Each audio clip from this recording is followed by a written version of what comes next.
Steve Sports Show, all found at theradnetwork.com, and is for the private use of our audience. Any reproduction, account, or description to this madness without the express permission of the Rad Network and Williams Broadcasting and Rob's leading lawyers is prohibited. So just don't do it. It's the Rob and Steve Sports Show. Now Norwood tries to kick his longest ever on grass, 47 yards. No good. Wide right. Welcome to 2 hours of sports and nothing but sports. Here's the 0-1. This is going to be a tough play. Bryant, the Cubs win the World Series. Bryant makes the play. It's over. And the Cubs have finally won it all. Email the show at ras@theradnetwork.com. 4th and 5, the national championship on the line right here. He's going for the corner. He's got it.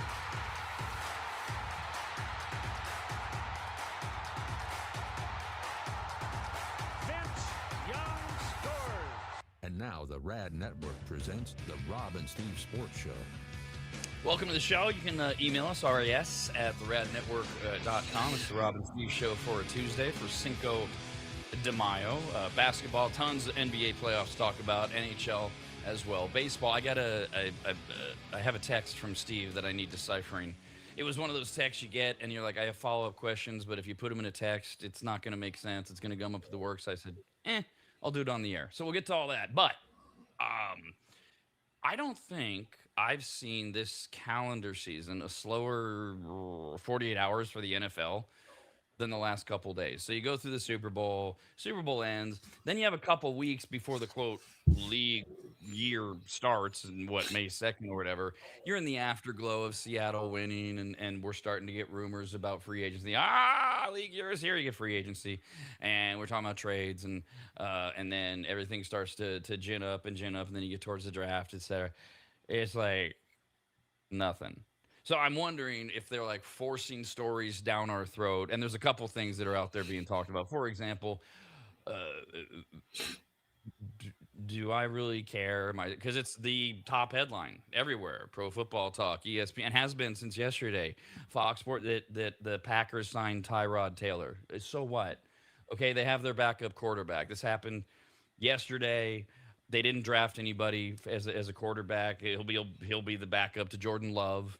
Up until Monday, they had Desmond Ridder and Kyle McCord, so they needed somebody. Taylor's played in 100 games over 15 seasons. He's a perennial backup. I don't think it's big news. I don't personally think, Steve, the Packers are in the top echelon. I mean, I guess I'd need to see the whole list, sorry. Teams with the best backup quarterback, which you and I agree is a very important position in the NFL. Tyrod Taylor is fine. He's functional. I just don't know that it's a big deal story signing thing. Well, the Packers had to get an experienced backup quarterback. For me, it just meant that Jimmy Garoppolo's got one less place to go. And the football news I thought more interesting was the Ravens went out and signed Skylar Thompson as their fifth quarterback into the room after they gave those two undrafted rookies 3-year contracts.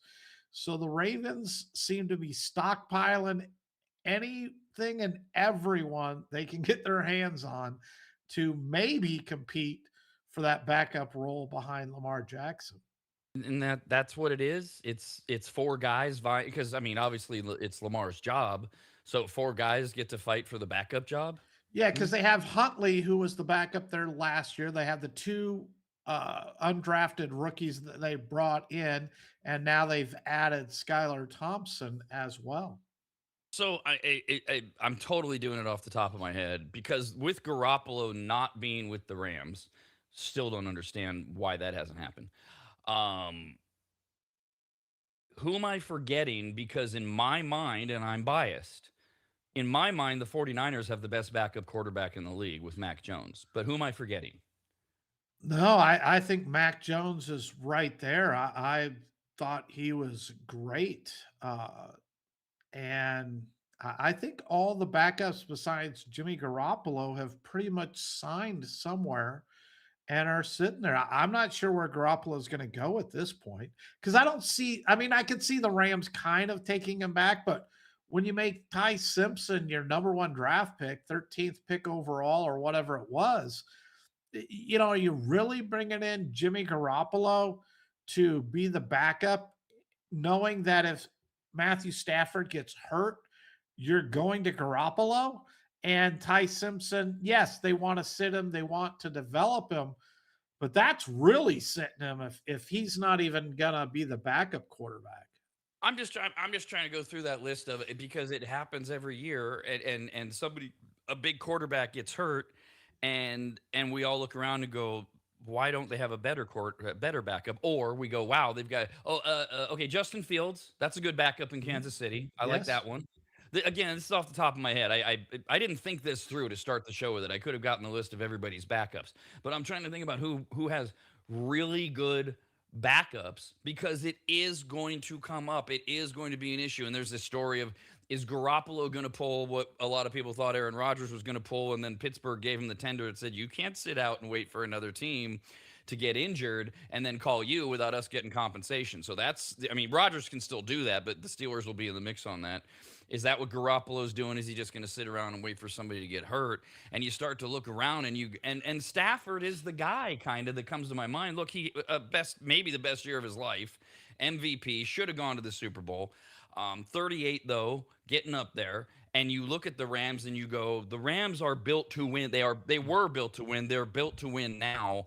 They should have a better backup than Ty Simpson. I get it. He was their first round pick, but not quite ready for prime time to step in and manage that team's game, which is why Garoppolo was so perfect. And it feels like they should have somebody better. I'm not sure where Garoppolo goes. Derek Carr sitting out there. There was that, Right. word that came out that he was looking for the right situation, the right time.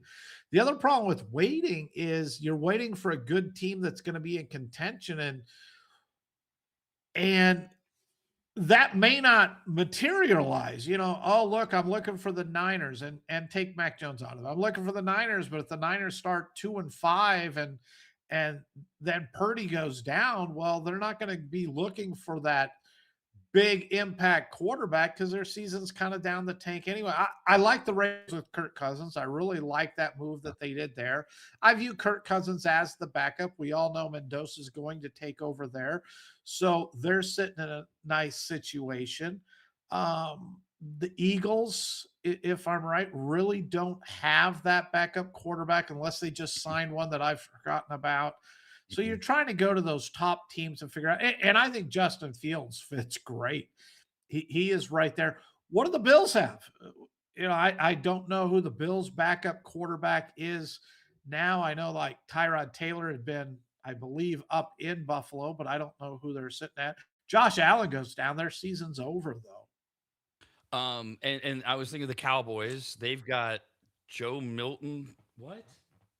They've got Joe Milton and Sam Howell. Is And they're Cooper Rush? looking for Joe Milton to be much more involved as like the Saints used Hill, in that big running, could be the tight end, so they're looking at Joe Milton to use him in multiple ways in Dallas, is from what I've read. In Buffalo, it used to be Mitch Trubisky. He left for the Titans. It's now, instead of Josh Allen, your backup is Kyle Allen, his distant cousin. So yeah, the Bills have nothing. They have nothing. Ooh, Uh, Kyle Allen was with the Lions, I believe, last year. ooh. Oh, so you really know how much nothing he is. Yeah, All right. he's a real nothing. By the way, okay, speaking of the Chiefs, we talked about this a little bit, well, yesterday, because Andy Reid came out and said it. The oh my God, when is Mahomes going to be back? When is Mahomes going to be back? Thing. Okay, so now General Manager Brett Veach has come out with yet another positive update on Patrick Mahomes, and you speculated yesterday because I said, why? Why are we talking about this? Why is Andy Reid saying that Mahomes will be ready at the end of the month for OTAs?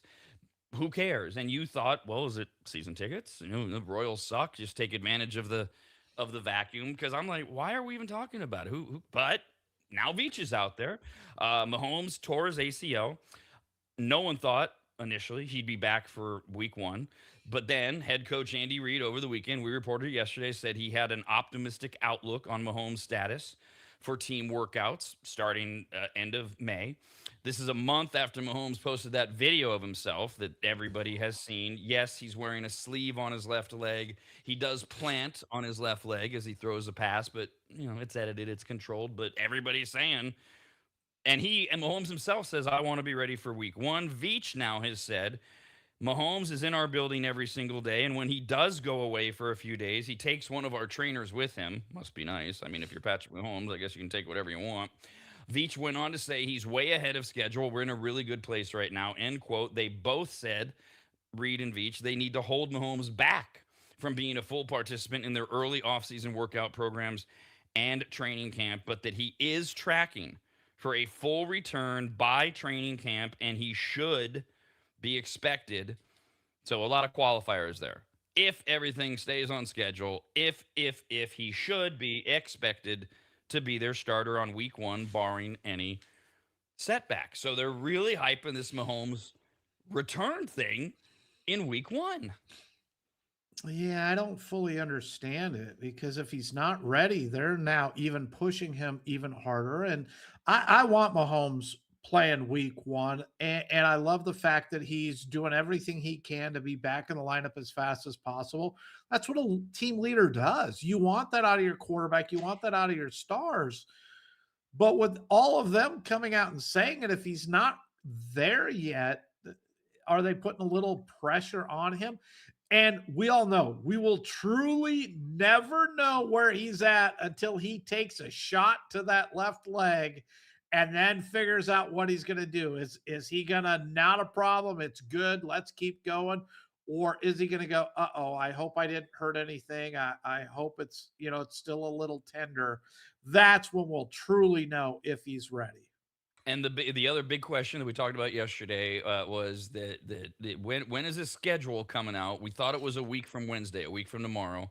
That's what I've been saying the whole time. That would track. There was a rumor yesterday they're going to push it a week. Nobody knows exactly why. There's a lot of rumors as to why. Is it this 5-game package that's out there for YouTube or Netflix, or are they?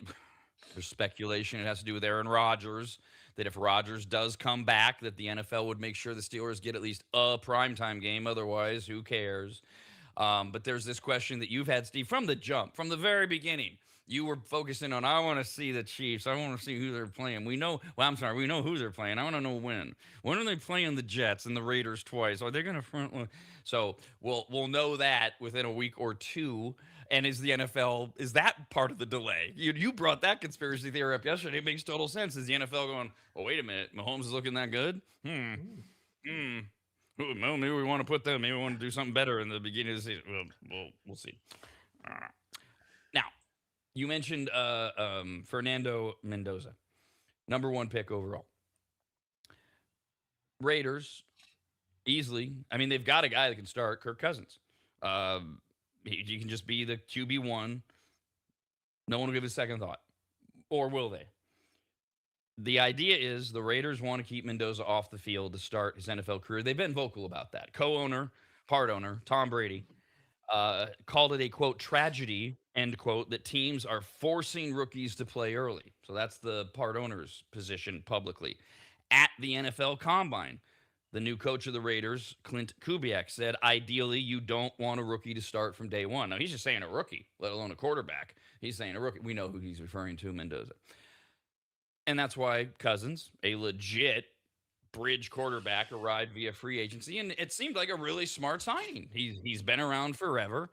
You and I have clowned Kirk Cousins plenty over the years, but he knows the game. He's been there. He's got plenty to show and teach. He seems very understanding of his role. He's made comments. I want the best person to play quarterback, and if that's Mendoza, that's who it is, kind of thing. So he's saying the right things.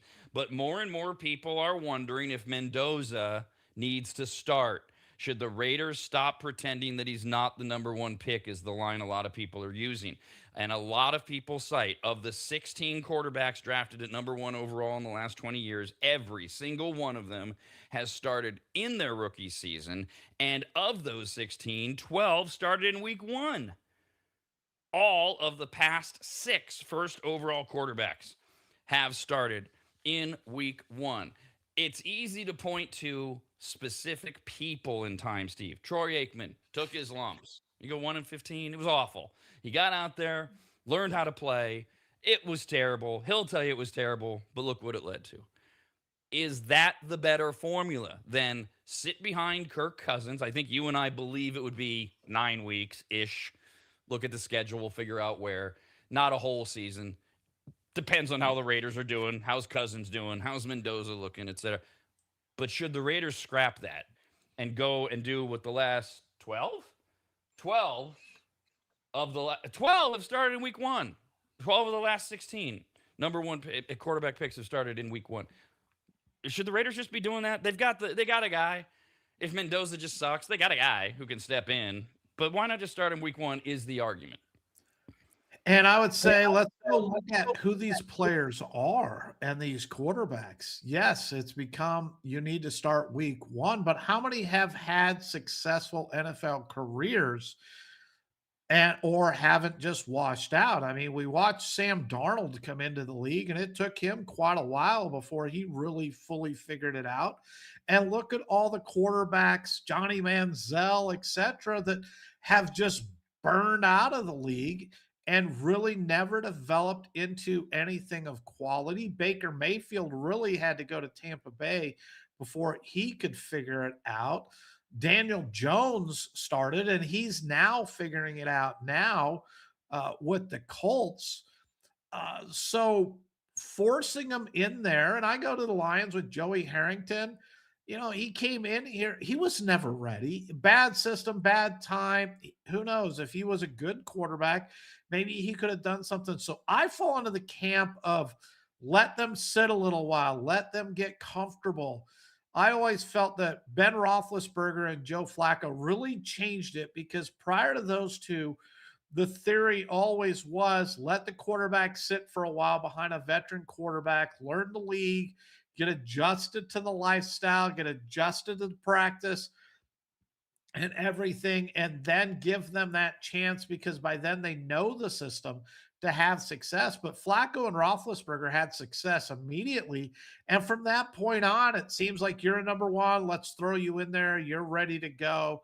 And you got to play from week 1. And I just don't think the majority of those quarterbacks have won the ability to the work ethic and everything else that goes with it and to be that quality quarterback to be able to make that adjustment. And without knowing what they are, I'm willing to tell you, because we see it time and time again, so many of these first round quarterbacks are a bust. They're always drafted as the franchise quarterback, but yet we watch team after team have to go back into that. Well, have they now found their franchise quarterback? Look at Tennessee Titans. They're on to Cam Ward. How many quarterbacks have the Titans brought in the last 10 years to be their franchise quarterback, or the Jets? So I think it's better to let them sit and learn the league and play once they're ready to play. And I agree with that entirely.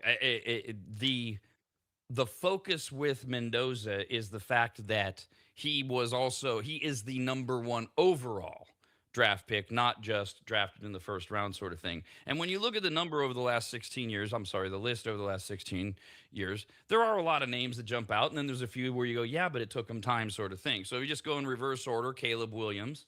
Okay. Bryce Young, we're still waiting. They just signed his 5th-year deal, right? We're still waiting to see if there's anything there. Trevor Lawrence. Well, I would argue Trevor Lawrence's stats aren't that much better than Gardner Minshew, but because of who he is and where he was drafted, he's making big money and he's still given that opportunity. Now, I hope he improves on what he did last year. Finally last year, but he still, as you watched him last year, had some plays you just shook your head saying, what is he doing? Joe Burrow in 2020. Yeah, I know he got to the Super Bowl and all that, but he's another one. He's not Trevor Lawrence territory, but he's another one a lot of us are sitting around going, stay healthy and show us again why you're Joe Burrow. Yes. Kyler. Baker Mayfield, you mentioned him. Jared Goff in 2016 was the number 1 overall pick. Jameis Winston, Andrew Luck, Cam Newton, Sam Bradford. Yeah, it's a crapshoot. And I just don't know. I don't see the logic in why Mendoza has to play right away against one of what the two or three hardest divisions in football, maybe one of the two. It- why can't he can sit? He can sit for half the season and evaluate as you go. I'm not sure what all this. That's why it feels to me like a lot of manufactured stories are coming out because NFL.com's like we got to make something up. What's that? Somebody go interview somebody that says Mendoza has to start. Good, no follow up. I mean, just to keep the NFL because the NFL is obsessed. I don't think I'm overstating. They are obsessed. They are so angry this morning that everybody is talking about the New York Knicks and are the New York Knicks the best team in all of the NBA because the NFL's like, no, this is our time. You should be talking about us.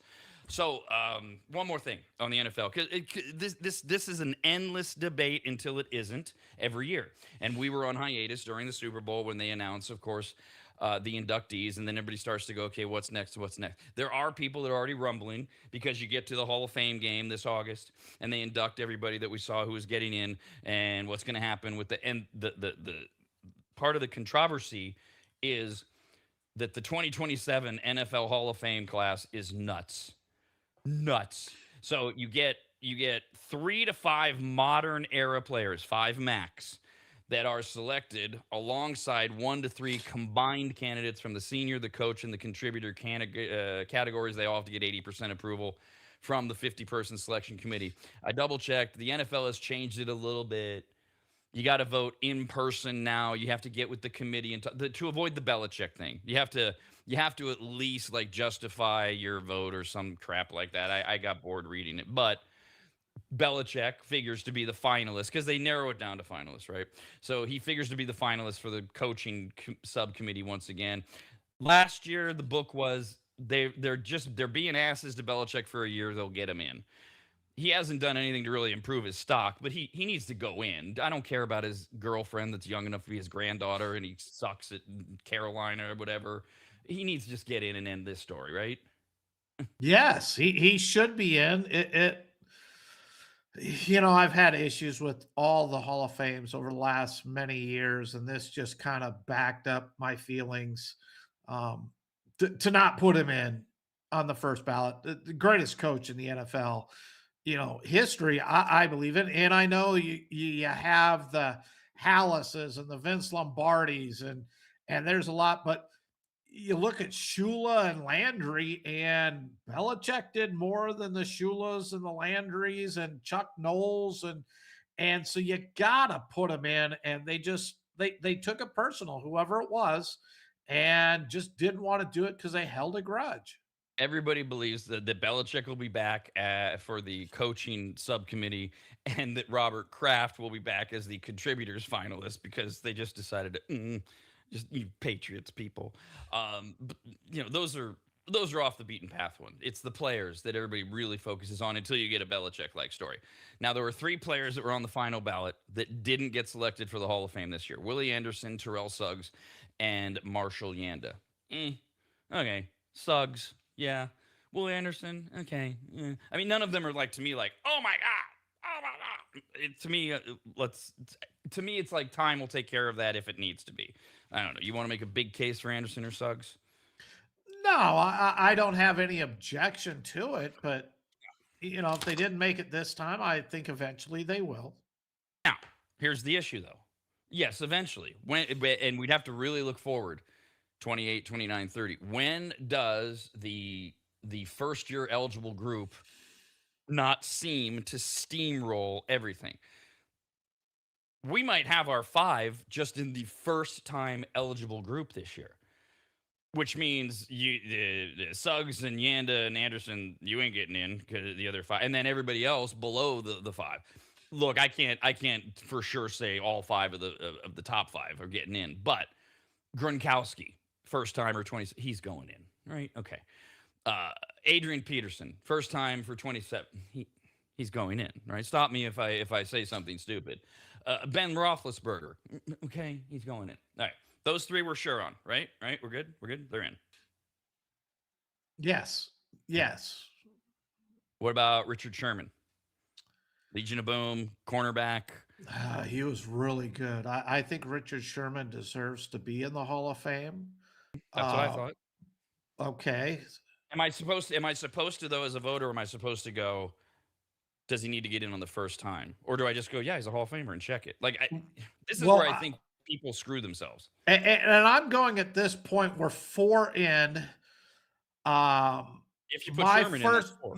Yeah. right. When we get to 5, then I'm going to say, okay. So right now, I have Sherman and Gronkowski as if I get to a 6, who falls out and does the 6 go in? So Why? Okay, so Sherman and Gronkowski are the 2 that are not as absolute as Peterson and Roethlisberger. I think Peterson and Roethlisberger have to be first timers, and they're both, Sherman and Gronk are really good. I mean, I put Gronk as one of the greatest tight ends to ever play the game, and Richard Sherman was an excellent corner.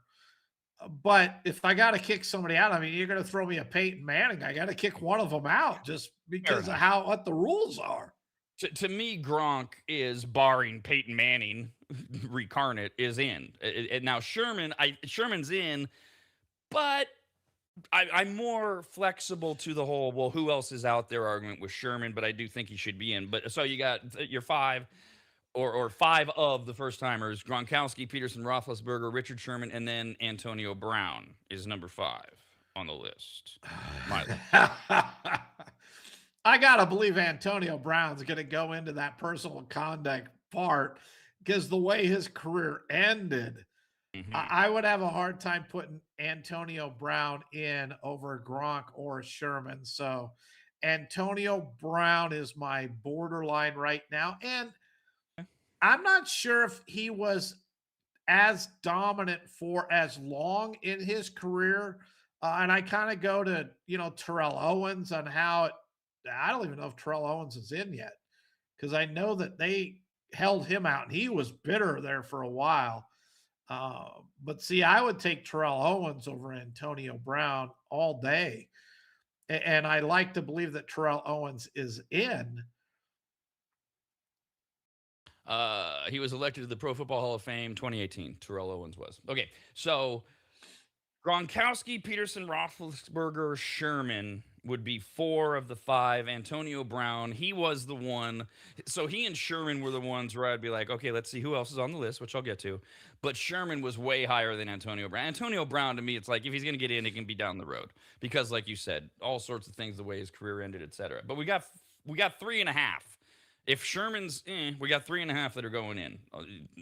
Unless you're going to really ding Gronkowski, which I think Gronk should get in. All right, who else? Okay, first timers. Cam Newton, no. I don't even know if he's a Hall of Famer. Is he a Hall of Famer? I mean, no, MVP. I don't think he's a Hall of Famer. Thank God. Good. Offensive tackle Andrew Whitworth. Always gets harder when you get into the linemen. You got to go, wait a minute. Whitworth was really good for a long time and a long career. I'd put Whitworth in before I'd put Antonio Brown. I'd put Suggs in before I'd put in Antonio Brown. Yeah, we can't forget Suggs is still sitting out there. 8th all time in sacks, Terrell Suggs was. So Cam Newton, no. And we did Whitworth. Alex Mack, he was a center, 7-time Pro Bowler. Eric Weddle, Gerald McCoy, Le'Veon Bell is eligible for the first time in 07. Yeah, Gerald McCoy, when he was healthy, and he did have some injuries, he was so dominant, though, on that defensive line. He'd plug up that middle. Didn't get the sacks, didn't get the high recognition, but offenses had to scheme to take care of Gerald McCoy. He was that big of a havoc player on that defensive line. The fun thing about this is that we get to do it now. A lot of people did it right after the announcements right before the Super Bowl. But then we get to do it again in August when they do the Hall of Fame game and people still really start talking about who's going to go in next year. And then you get to do it again as we try to fill time leading up to the Super Bowl in 27 with who's going to be announced kind of thing. So the only other one that jumps out is 3-time Super Bowl champion linebacker Dante Hightower is also first time eligible in 27. Yeah, how much of that's really on his team? And again, good player. You can never tell me he was better than Suggs, though. Suggs goes in that ahead of him. I I would would put I would put Whitworth ahead of Hightower I too. would put Whitworth ahead of him. I'd put Gerald McCoy ahead of him. So I have a few different players I'd put ahead of him. So again, just a fun little exercise everybody's talking about as we fill the NFL void of that '07 class is going to be something though, and it's going to be so delicious if there's a Belichick in there. I can't imagine Roethlisberger doesn't get in. That's unfathomable to me. But something like that, especially on the heels imagine if Belichick doesn't get in again. If I'm Belichick and I don't get in again, I mean, I'm like, just withdraw my name. You Yeah, know we're what? out. Even if I do somewhere down the road, I have no interest in you because you're showing it's a lot more political than what the accomplishments are. That would truly be a joke. Absolutely. America's Radcast. That is the incorrect button. Now, here's the good thing. I can just hit this button, and then this button, and then this one. Rob and Steve continue next, only on the radnetwork.com.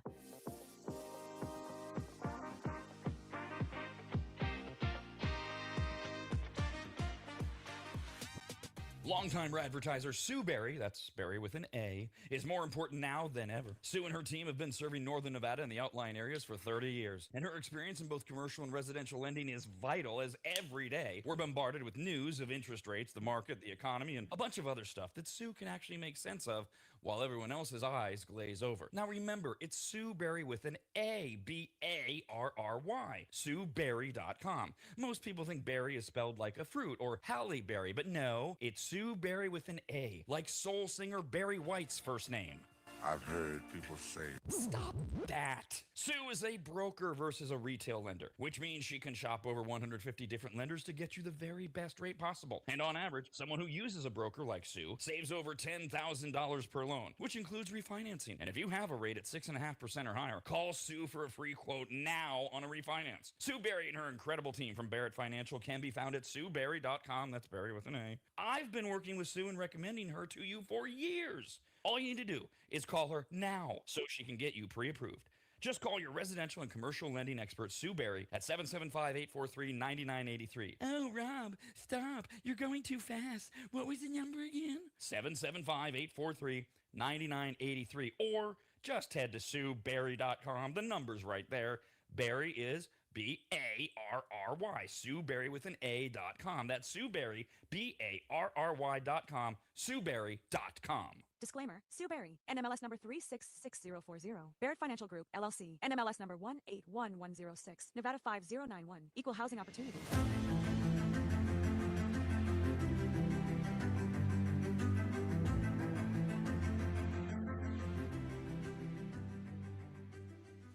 Longtime maggots will remember Greg from MAP.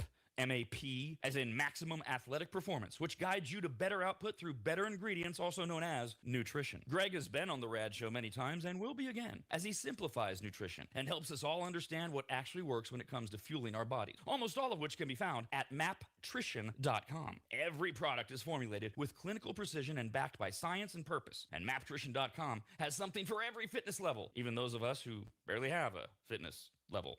With nearly 20 years as a nutritionist and a specialization in sports nutrition, Greg works with athletes and everyday individuals to optimize performance, energy, and overall health through smarter fueling strategies, all of which starts at maptrition.com. At the very least, we should all be taking daily multivitamins, and Greg has his formulated for exactly what a man or woman's body needs. Protein is in, but maybe instead of getting yours from mac and cheese with extra protein, you get it from maptrition.com. And of course, all things workout, training, and exercise are available as well. From pre-workout to creatine and other muscle builders to recovery supplements and more, all at maptrition.com. From morning breakfast essentials to post-workout recovery and everything in between, maptrition.com's full range of supplements, proteins, and wellness products are built to power your journey from start to finish. Check out all the products and find what's right for you and order it shipped to you all at maptrition.com. That's maptrition.com.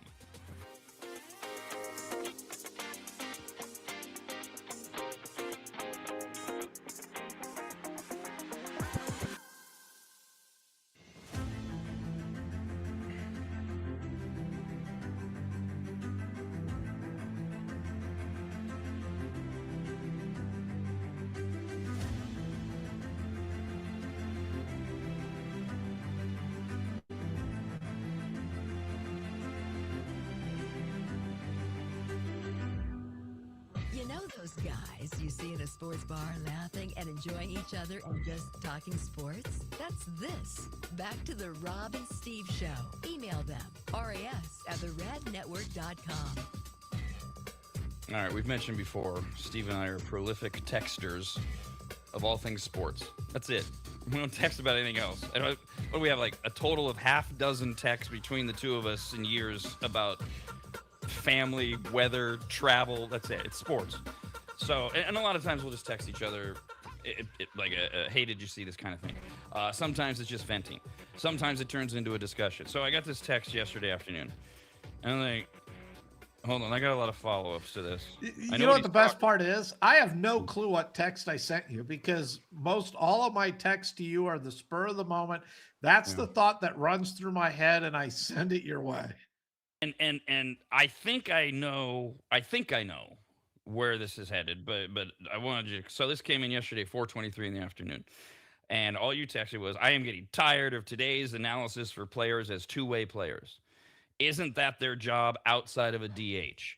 I hear it all the time now in both basketball and baseball." Now I was texting back. I was like, well, wait a minute. In basketball, isn't a two-way player? They play offense and they play defense, like unlike Luka. But baseball has a definition as a two-way player. So are they like taking liberties with that? What? Announcers, talk shows, just all over the sports world has taken liberties to that. With your two-way in basketball, you play both offense and defense, not just focus on your offense end and just, I'll try to get in front of them on defense, but I'm really not going to work at it. But they've gone that way with baseball now. Oh, he's a two-way player. Not only can he hit, but he can play defense. Not only is he a good hitting catcher, but he's a good defensive catcher. That's their jobs. I don't understand how we're giving these athletes a pass on only focus on one thing now. You can hit the ball, but I really don't care if you can play defense in any way. And that's what a DH is for. If that's really where it is, Edgar Martinez comes to mind. Go DH. But stop this calling regular players now two-way players because there's only a handful. Rafi Devers, I think of, really is a defensive liability. But the rest of them need to learn how to play defense too. Okay. So I don't need to get too much on my high horse here, other than I hate it when we bastardize terms. There is a definition in Major League Baseball for a two-way player, and it is not what Steve is describing. A two-way player is somebody who both hits and pitches. Shohei Ohtani, it's literally in the MLB bylaws. Literally. A team's active roster must be designated as a position player or a pitcher. Players who meet certain criteria are the third designation, a two-way player, meaning you've started at least 20 MLB games as a position player or DH with a minimum of 3 plate appearances in each, and you've pitched at least 20 MLB innings. There's one of those. Shohei. So that's what I was like, what is he talking about? Because there is a rule, there is a term. Okay. So now they're just taking liberties by saying this. So yes, you're hearing it in games, you're hearing it in talk shows. It's become this thing, and I think it's just carried over from basketball. But you are right. Two-way player in baseball means I pitch and I hit. And that's not where they're taking it in today's discussions.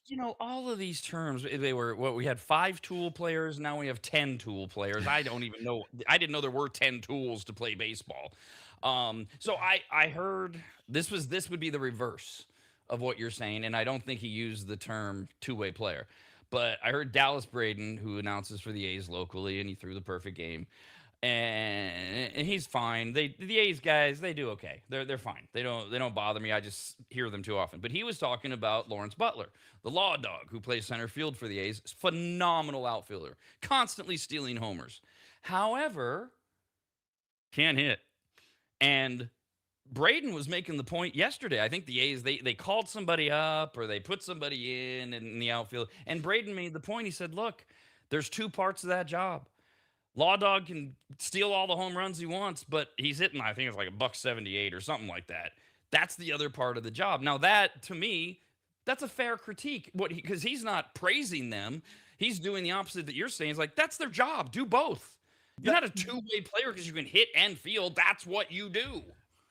That is my point. You need to do both at an adequate enough level to remain. And the advantage of being able to hit, just DH, just move to DH. We've seen those players. Dave Kingman comes to mind as well. Just let him DH. But expecting it now, well, he's a two-way player, center fielder who can't hit. Just enough. He needs to learn how to hit, or he needs to go away off a major league roster. Right. And if you're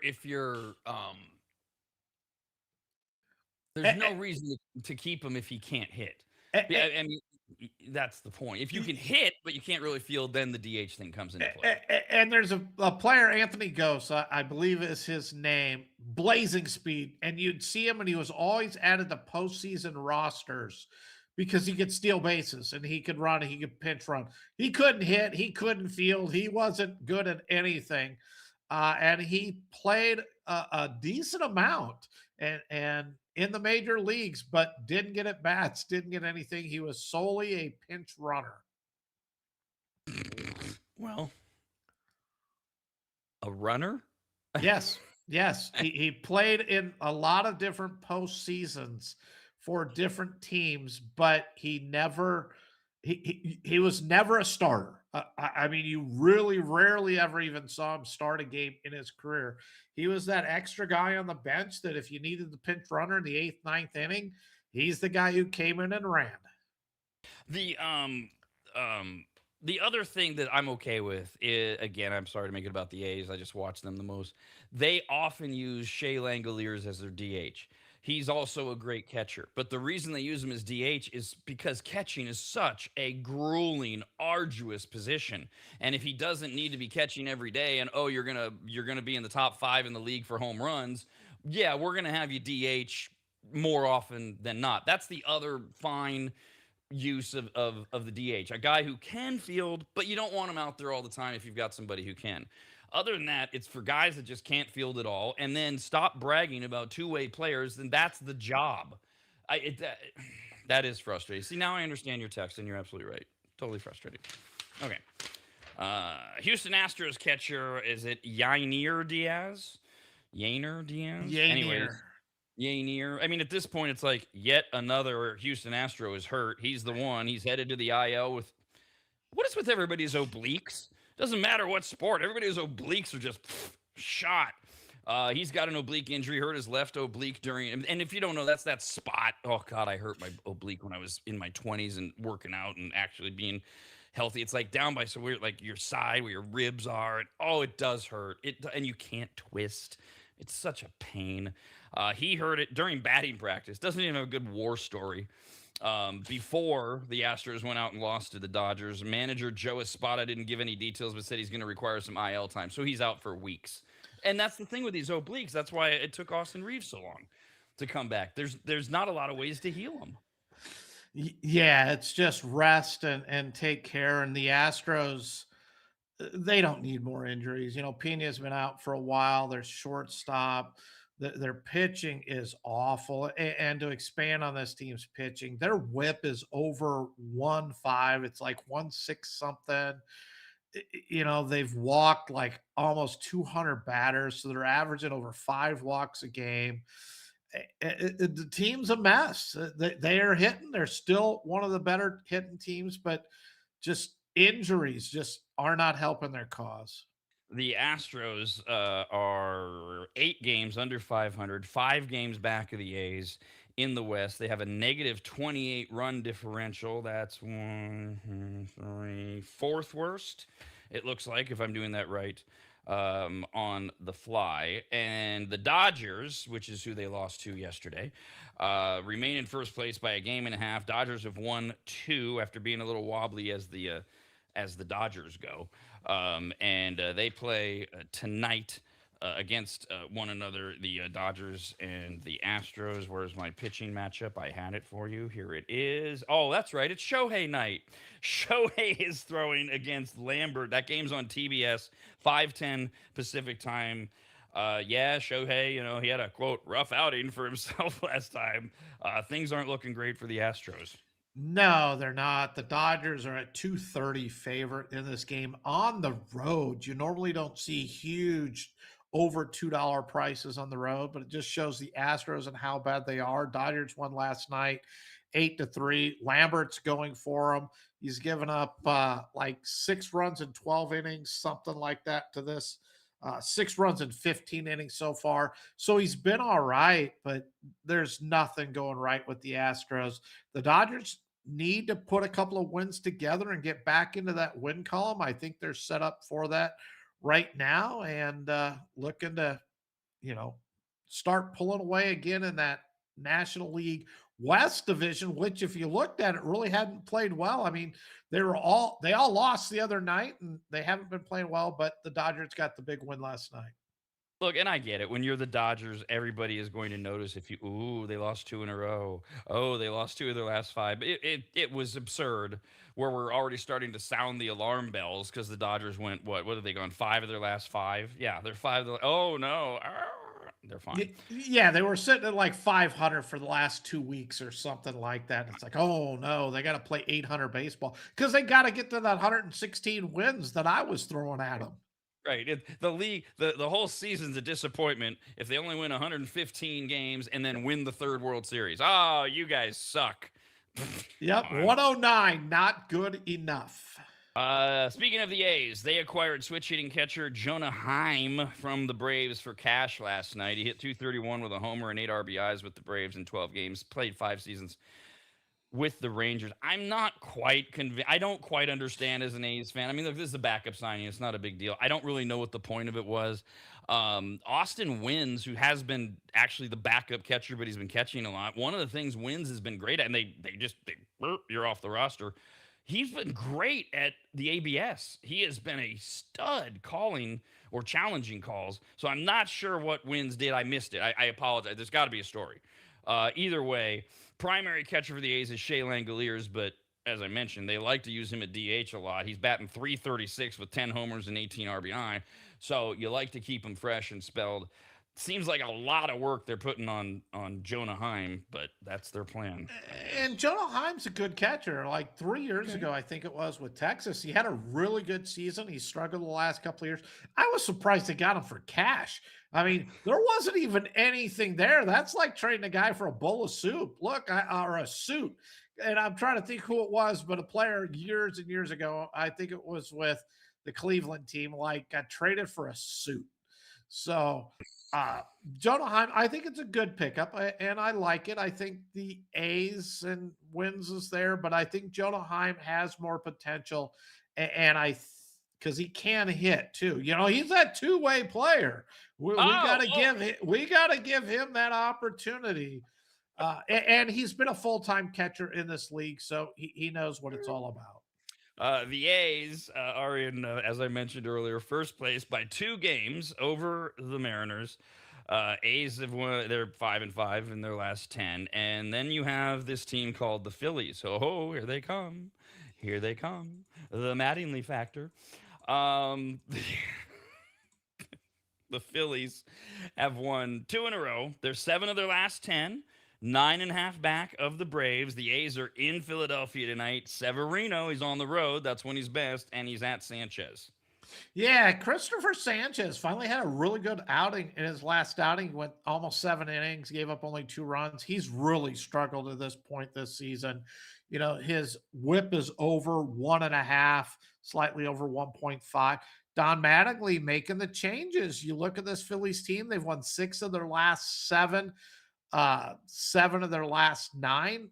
Maybe that change at managerial spot lit a fire under the Phillies. Severino, though, has been really good on the road. Right now, the Phillies are a $1.80 favorite, which is pretty high for a team that's not very good. When you look at that record, as they're 15-20, but they are 7-3 in their last 10.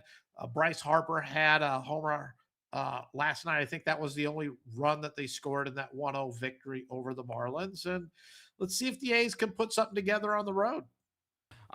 Meanwhile, Trevor McDonald pitched 7 innings in his season debut, and the Giants beat the Padres 3-2 last night.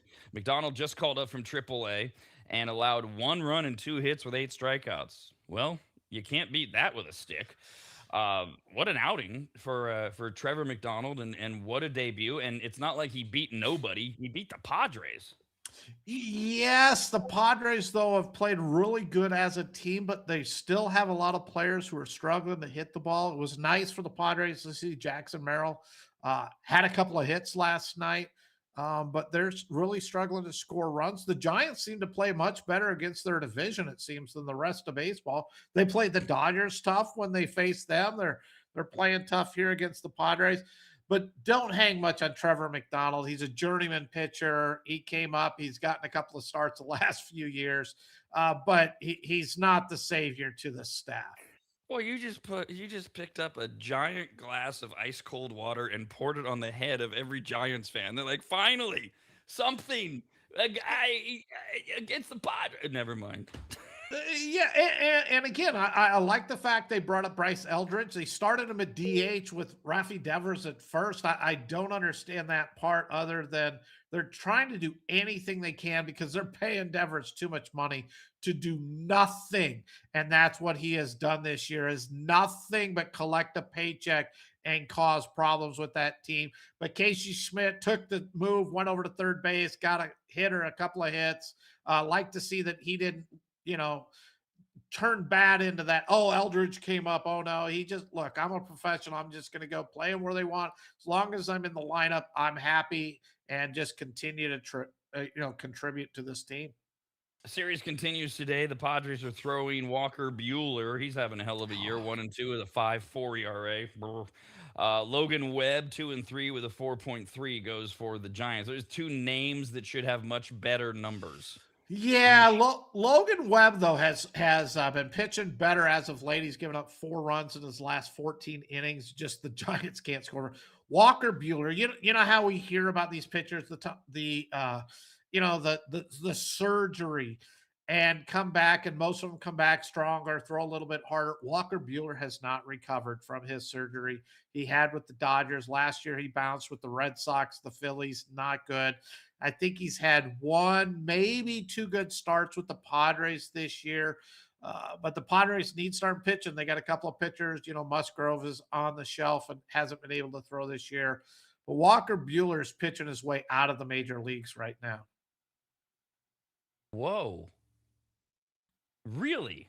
Yeah, I think Walker Buehler is on the verge of getting released by the Padres, and because of his past, but it's just not there. He's not consistent. He cannot hit the strike zone consistently. He has a good inning here and there. Had a good start against the Red Sox. Looked really good for the first 2 innings. Third inning, couldn't get anybody out.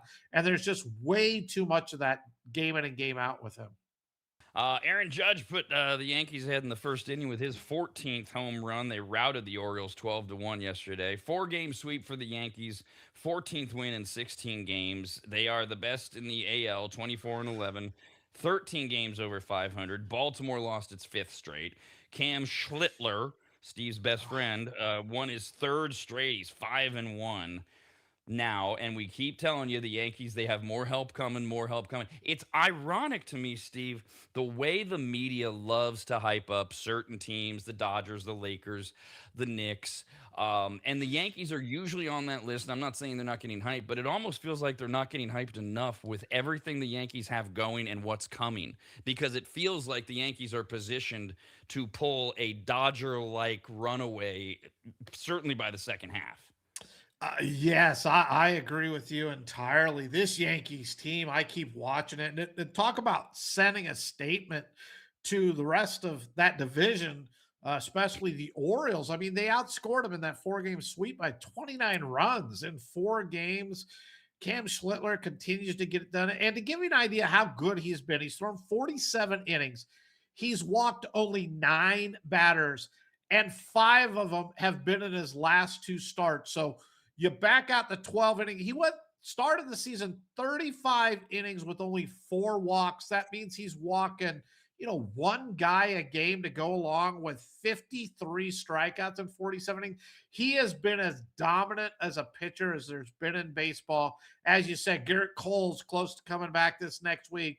Carlos Rodon is possibly going to make it back this week. It is amazing how good this Yankee team is.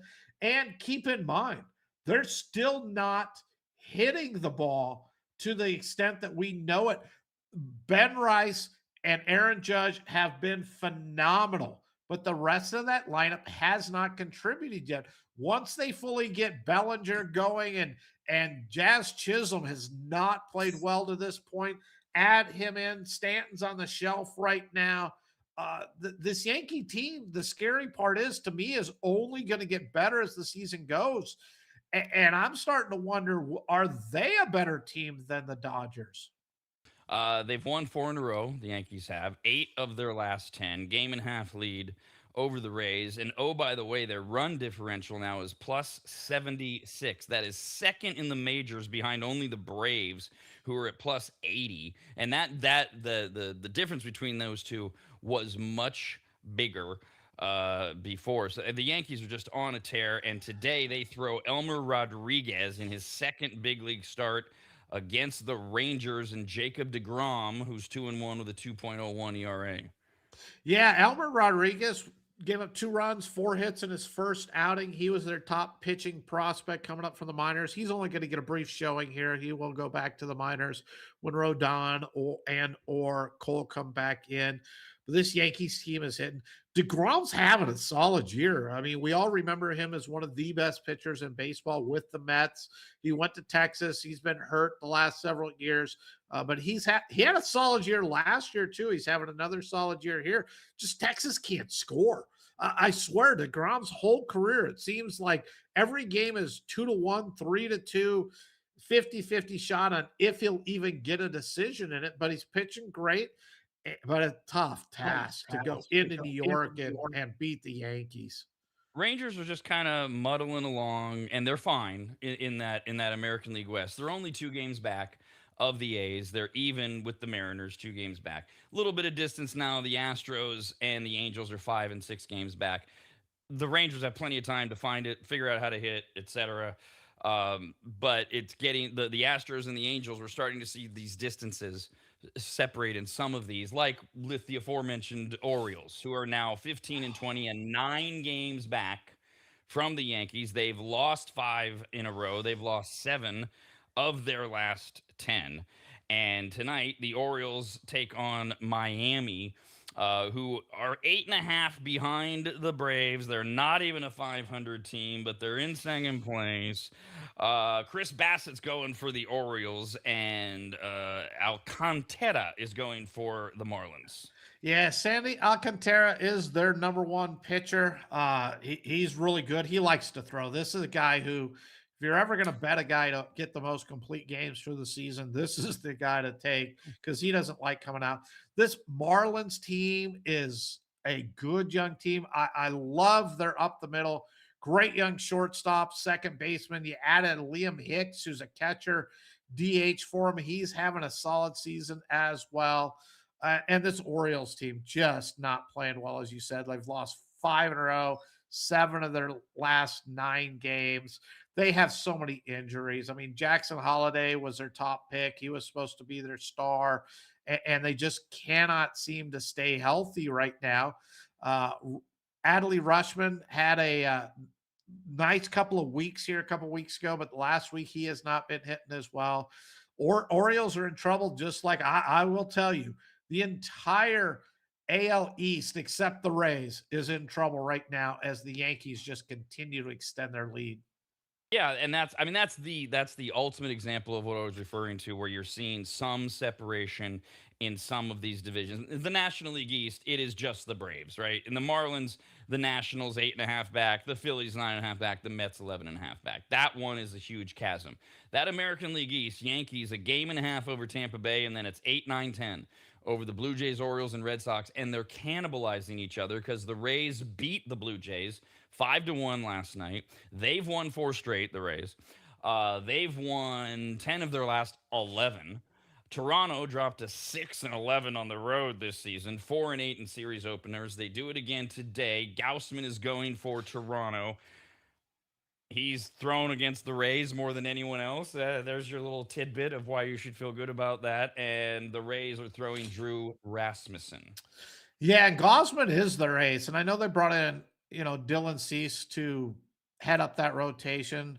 Toronto has some injuries as well. They're Vladdy Guerrero's still having a solid season, but the rest of the lineup has had their issues. They got beat. Tampa Bay, just a bunch of no names for the most part, just continues to get it done.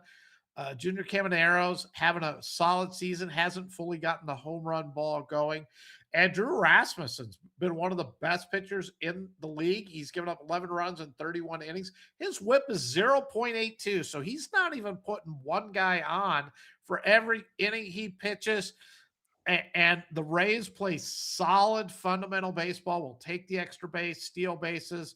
Chandler Simpson sitting at the top of that lineup is the fastest guy in baseball.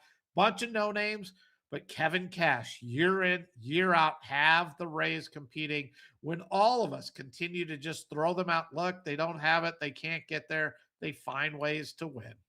So you've got the bunched up divisions, early May, and then the ones that have this big gap. So you've got the National League East with the Braves in an 8.5 lead over both the Marlins and the Nationals. The American League East is the Yankees and the Rays, and then everybody's 8, 9, 10. And then you look at some other ones, American League Central, where the Tigers and the Howardians are tied at 500 for first place. And then the White Sox are a half game back. Royals a game and a half back. Twins 2.5 back. Another one would be that National League Central. Cubbies, they've won 6 in a row, 7 of their last 10, but they have only a 2-game lead over the Cardinals, a 3-game lead over the Reds, who have lost 4 in a row, including the Cubs rallying to beat the Reds 5-4 last night.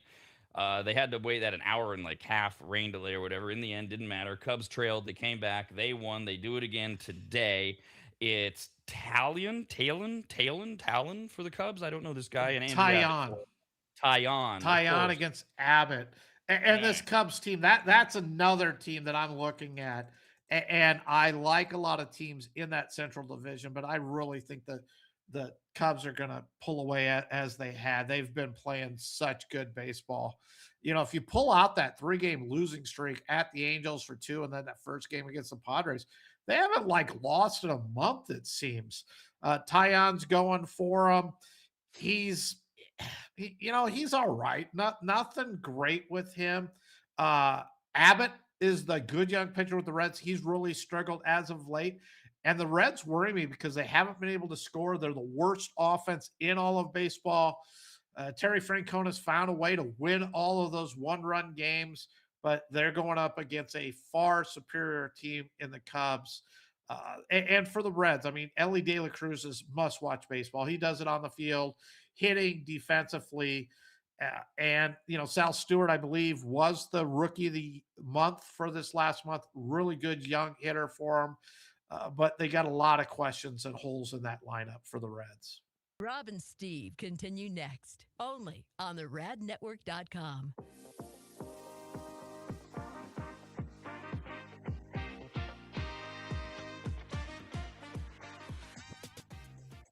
Longtime maggots will remember Greg from MAP.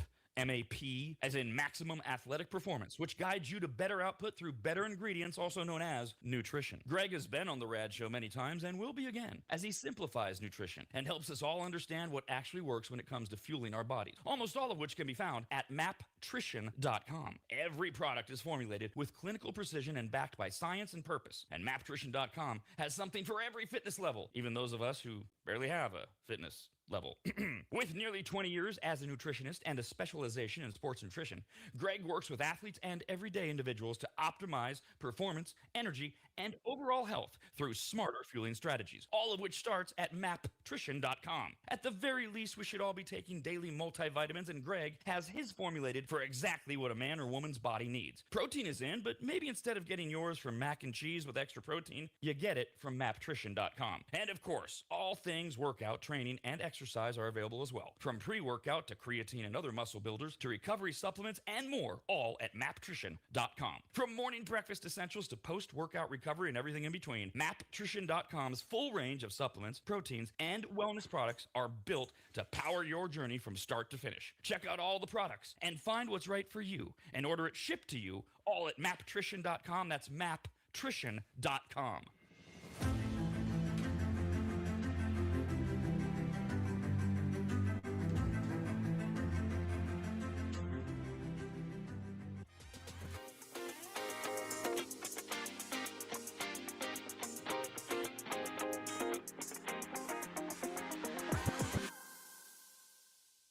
If you've never heard of microseal, let me tell you what it isn't. It is not a really small marine mammal. Get it?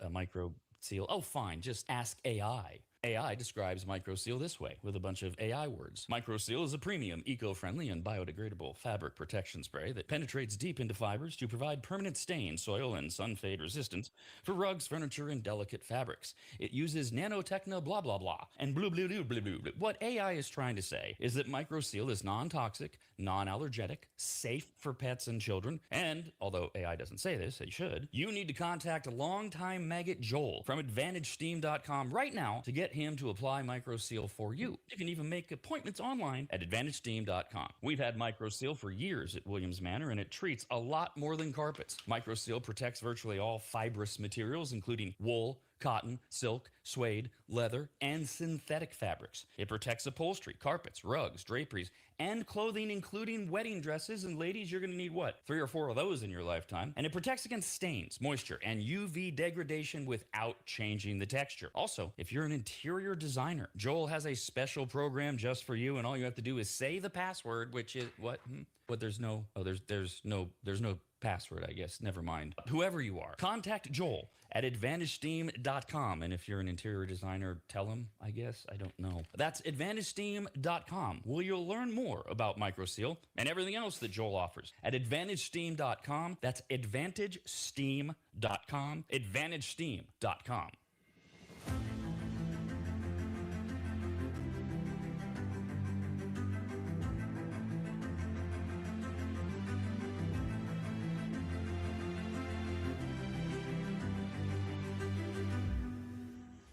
Just two friends talking sports and only sports. Unless Rob goes off on one of his tangents, email the show, ras@theradnetwork.com.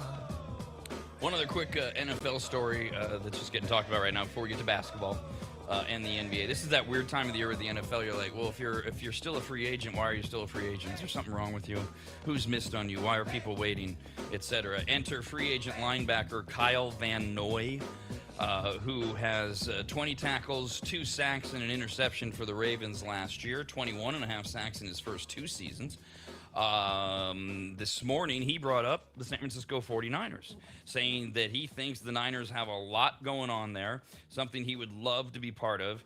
He did point out that he has had some communication with the Seahawks. He's open to a possible return for a 4th season in Baltimore, but he name-dropped the 49ers as a team the linebacker would like to play with. Wouldn't everybody like to play with him? And Kyle Van Noy is one of those players that I've always, to me, shows that in the right system, you can be very productive. In the wrong system, you're not very good. He was I want to say a 2nd-round draft pick with the Detroit Lions. He did nothing in Detroit. He wasn't good in any way. He ends up, I want to say he went to Miami, spent some time, I want to say, with the Patriots and became really good, goes to the Ravens, fits in, gets these sacks. So here's a guy with good teams and great defenses, has played incredible. You know, the Patriots, the Ravens, but man, when he was with Detroit, he was awful. So, but that goes to that question. If since Detroit, if he's played really well with a bunch of different teams, why is he still a free agent? Why is he just sitting there? I think because he's trying to get top dollar, and I don't. One, he's getting aging. He's up there, and you know, he's not the player that, but most athletes aren't, not the player that they think they are in their own mind. And he needs to just sign, get a a good contract. He should have made some of his money at this point and go play for a contender and continue to be productive. To the NBA. We will start with where we're headed, and then we'll get to where we've been. And the TikTok storyline on the Lakers has gone exactly as we said that it would. If we go back to last week, LeBron James and the Lakers bounced back big way. They avoided a game 7 against the Rockets, took care of the first round. LeBron had 28 points, 8 assists, 7 rebounds. Um, and then it became okay. OKC is next. Now the Lakers got Austin Reeves back. Obviously, as they head towards OKC, he's going to have to shoulder some more offensive responsibility after missing all that time with his oblique. Is a game and a half enough for him to have segued back in, and then all the story started. What about Luka? Let's get it back to the Lakers in March. So the story started as we said it would, with the Lakers enter the series fairly healthy, but the status of Lucas was uncertain. Had that hamstring injury over a month ago, April 2nd. Led the league in points per game, third in assists. Oh, if they just got Luka back, everything will be fine. Now, as of the weekend, Luka appeared doubtful to start the series for the Lakers. He has necessary steps to return. Practice, 5-on-5 simulation games. Now, we saw the video yesterday. He was at the shoot around, standing still and shooting from the corner, but it was enough for ESPN to break into programming. Look, Luka's on the court. So the Lakers were expected to release a status report yesterday with an update on the star guard. What's it going to be? What they did? They play OKC tonight. Game will be on NBC, 5:30 Pacific time. Also streamed on Peacock, and the Lakers will be, just like we said, without Luka. For the start of their second round playoff series, the Lakers are evaluating Luka on a week-to-week basis. And the word from Shams is that he is currently on a slow path in his recovery. Because, Steve, you were talking last week, and I heard the same thing. A lot of people were saying, game 3 against OKC. Yeah, game 3, that sounds about right. Kind of pouring a little cold water on that. He's at the slow path. He is not currently in full-fledged running, which you brought up yesterday, or full contact workouts. I don't know. Game 1's tonight. Game 3, they're going to keep up the OKC, they have Jalen Williams still sidelined, and that's the big one tonight. The second game, the later game, 5:30 NBC. The Lakers are at OKC, but no Luka. Yeah, and this is the second round of the NBA playoffs. Normally, we're at a much more competitive series. The Thunder are a 15.5-point favorite in this game.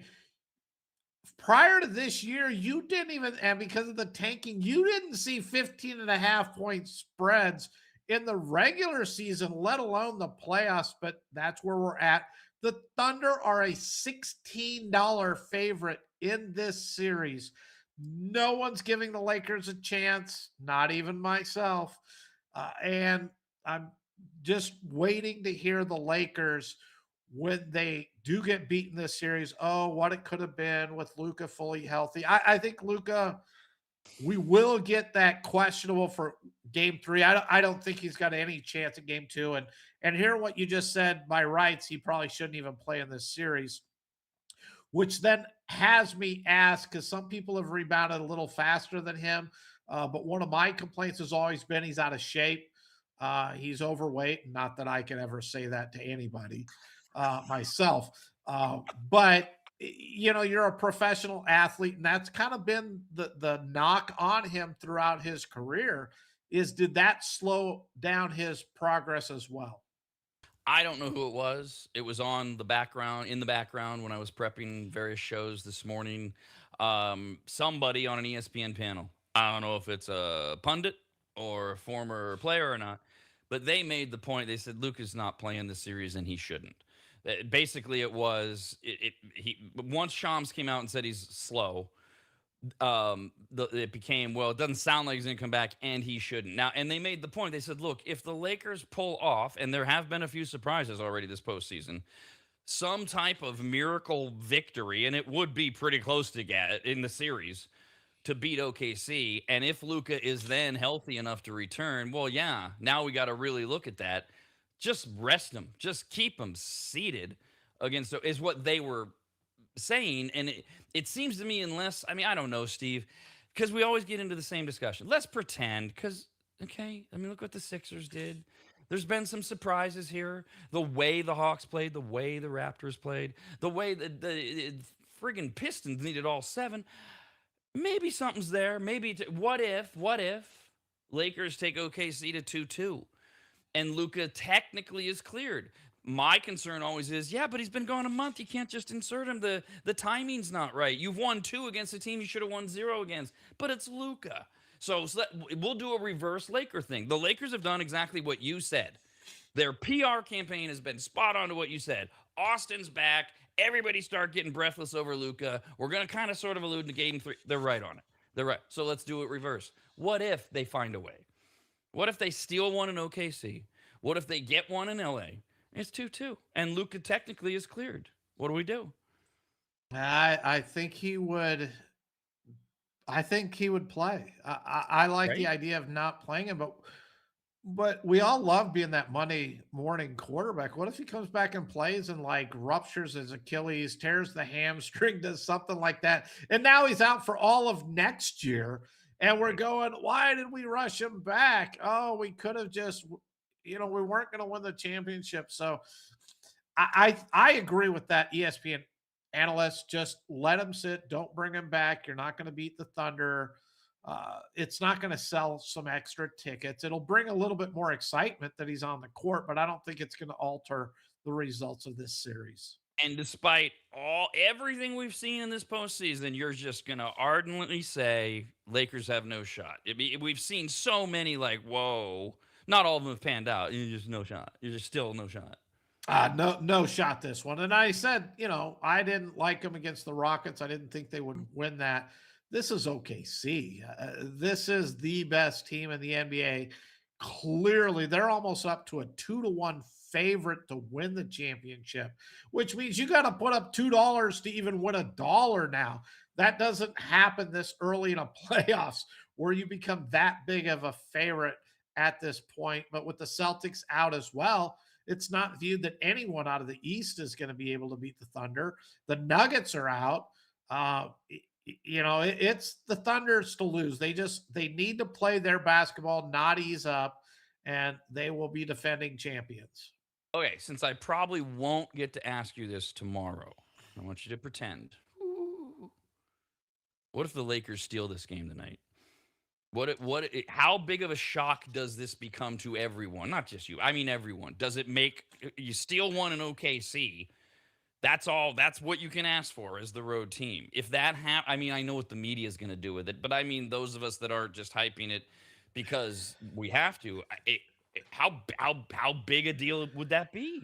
If the Lakers won this game, that would be a big deal. And Rob, you've known me long enough to know that if we're hitting the fourth quarter and the Lakers are ahead, as much as I bag on the Lakers because I love chaos and I love the underdog, I will be cheering for the Lakers. So everyone who says I hate the Lakers, I'm not a big fan of them. But if they have a possibility to steal this game, that would be incredible, but it wouldn't change. I just say, okay, Thunder in 5, then Thunder in 6, Thunder in 7. I'm not giving that up. And I'll use your A's against, the A's against your Dodgers. Yeah, the Dodgers stole one. Did I think the Dodgers would go on and win the series? No, I did not. So I like to play power basketball, baseball, these different sports, because that's what we do. Everything my mind is geared to is point spreads, handicapping, which favors those better teams. But I will be rooting for the Lakers if they can keep this game close.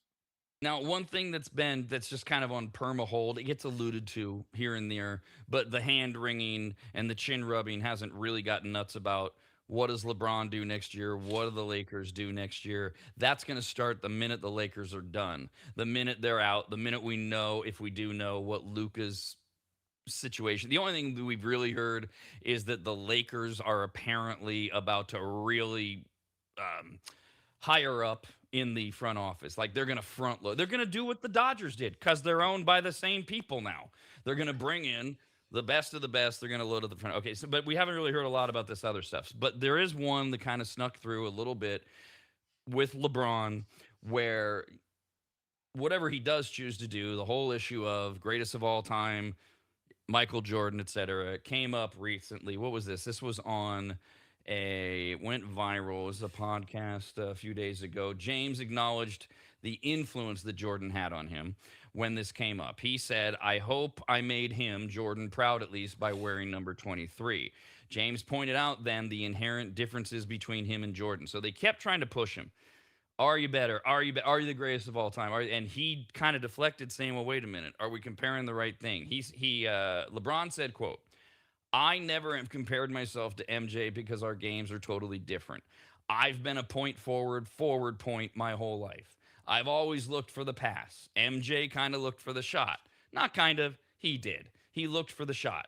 There are a lot of things where I would say my game is a lot different and a little better than his, but." He was effing great. We're both great. We're both great basketball players. God, LeBron just can't resist. He just can't resist. He's got to make sure he gets that in there. He goes on to say, there are a lot of things that MJ did better than I do.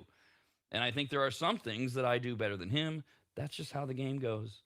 There's a lot of things that I can say in particular. And then finally, later on, he said, I never thought that I could be him, Jordan, but I dreamed of the opportunity to live in the shoes that he lived in. All in all, not bad for LeBron. That's not a bad response for him. No, it's not. But, you're sitting at his house, anywhere, not on the record, not anything. Is that really what he's saying? I think he's been coached over the years on exactly how he needs to say it. And LeBron has that ego. If he didn't have the ego, we wouldn't continue to see all these patches that he's asking the NBA and putting them on. And even if it wasn't his idea, the first time the NBA came and said, you know what, LeBron, we're going to give you a patch for this. And no one's ever had it before in the history of the NBA. By rights, he should have said, no, you know what? I don't want to put the patch on, but he likes it. He keeps adding those patches. It was a good interview. It was a good response. I don't buy it because I've also heard him say there are two different eras. Jordan couldn't do what I do in this era. The game has changed so much when you get into the load management and all these other things. And I keep saying, LeBron couldn't have existed anywhere close to what he did if you threw him back into the 90s, the late 80s, 90s, and early 2000s.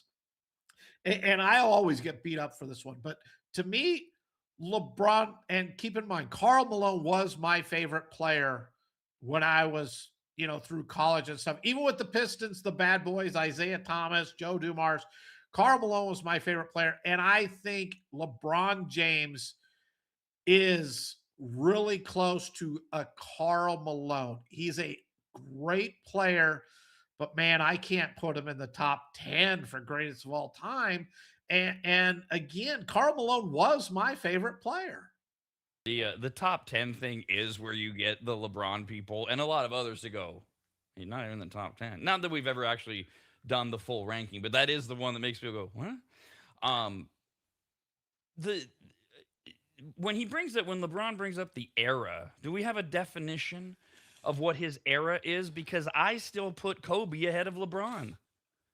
Yeah, I'm not. There's so many players I could put ahead of LeBron. Isn't that his era? Am I wrong? Isn't Kobe in LeBron's era, or no? Was he an era ahead of? Because to me, no, I think Kobe was a little ahead. Yes, they had the 3-point line, but the game wasn't what it is today. And I would argue that that LeBron flourishes in that because they don't play anything physical. He's right that they run more, but you know what? They ran back in the time. Showtime. Just think of the Lakers and Well, Showtime and all of that. So I can't fully buy that they run more now. They don't have any defenses inside. There is no everybody goes out to the 3-point line and you watch the arc and they just kind of come out there to guard it.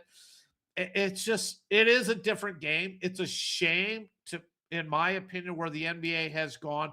And I found it interesting that Steve Kerr even came out and said, and I think you brought this up last week with that, well, we've gone overboard with this three. It's really not good for the game.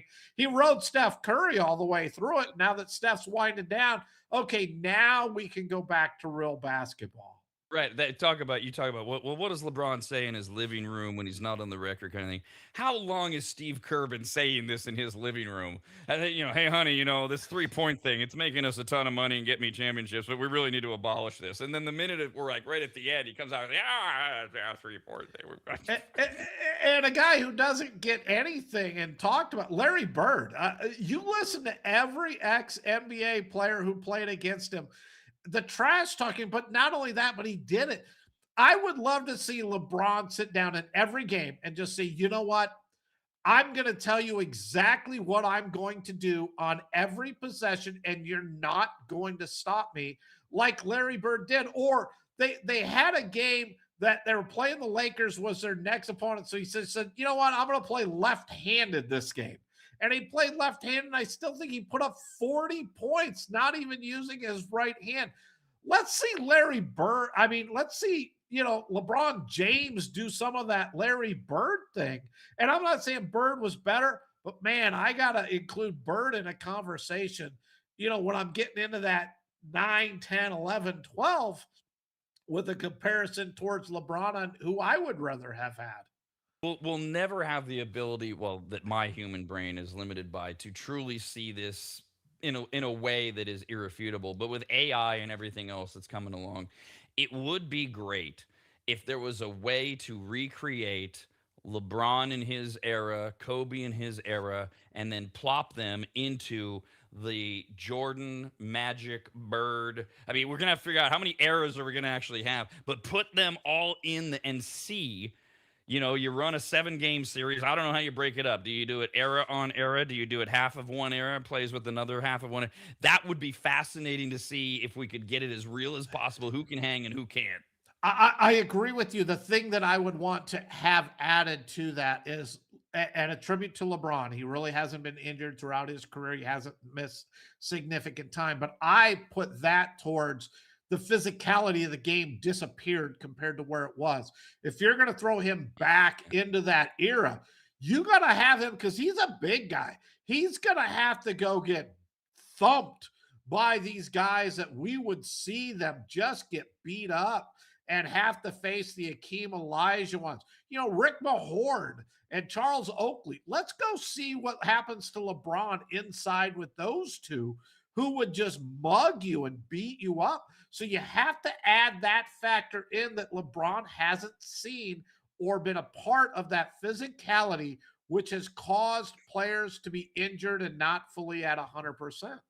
What about in reverse? Because we get all the time the Jordans, the Barkleys, and everyone else saying this is not the game that the flopping and everything. Could Jordan and Barkley and whoever else we're going to throw into that era, are we going to go back into the 80s as well and Magic and Bird and all that? Could they play in today's era and thrive? Would they be phenomenally better, or would they not be able to do it? I think Jordan would be even better. I think Jordan would average 40 points a game. I don't see how you would stop him. Barkley, my question there would be just his weight. And when he was in shape, he did at times throughout his career. So it's just that, can he maintain his weight? And if he did, I mean, he was a phenomenal player that, people always joke about him, and he tends to be more of a joke just because of where he was. But Charles Barkley was a great NBA player. He just, he was somewhat out of shape at times. But the stories that come with Barkley too, I just, and you spent time with him. He's one of the funniest people that I have ever been around in my lifetime. How would I, one thing, sorry, we're just rambling at this point. I wonder how Bill Laimbeer would handle LeBron and vice versa.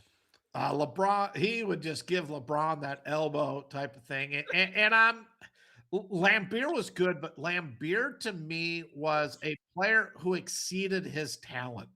He didn't have that much talent. He was able to find a way because he was very intelligent to prolong his career and get the most out of the talent that he had. He should never even have been that good, but he found a way to do it. So Lakers at OKC. That's the 5:30 game. It's on NBC and Peacock. The early game is at 4 o'clock on Peacock. It is game one, round two. Cleveland. Oh, here's a couple of teams. Oof. They kind of backed into it. They kind of found a way. Cleveland is at Detroit now. If Detroit's your account, Steve, as weird as it was for me to watch Detroit need 7 games to get here, I still feel like Cleveland is the more rickety team, the team that's just not there yet. Or not there yet is the wrong way to put it. They've just gone so far south. I don't I feel like this is a Detroit series here. Yeah, I'm going to pick 'em series here. I'm looking forward to Jarrett Allen versus Jalen Duran. See what happens there inside with those two. And you're looking at Donovan Mitchell versus Cade Cunningham. Who's going to have the hotter hand? Who's going to produce? I think it's going to be a great series. I'm curious who's going to end up backing into that next round because, as you said, both teams seem really rickety out there. They survived their series, they advanced. Uh, but to me, they both are flawed teams. I think they have their issues. I think Cleveland is a better team overall, top to bottom. I think they go deeper into that bench. And it wouldn't surprise me, whichever team wins this. I'm still not that confident because the Knicks Mhm. right now, as you said, Knicks are looking good.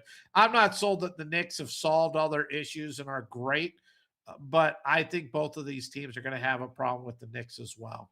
Well, let's go to the Knicks because, and I rewound it to make sure I had it right. I'll paraphrase it. The opening of Get Up this morning, which is 5 a.m.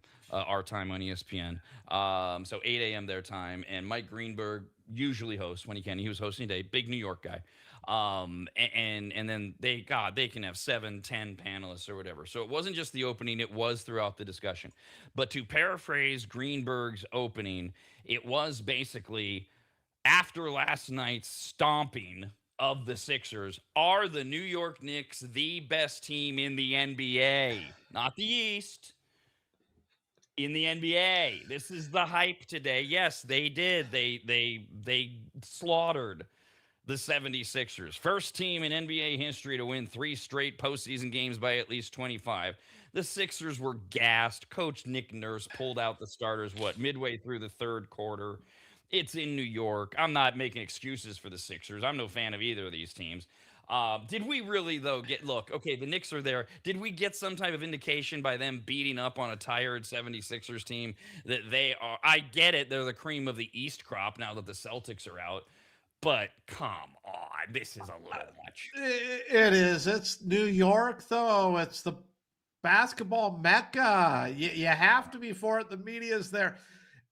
And it's way too much.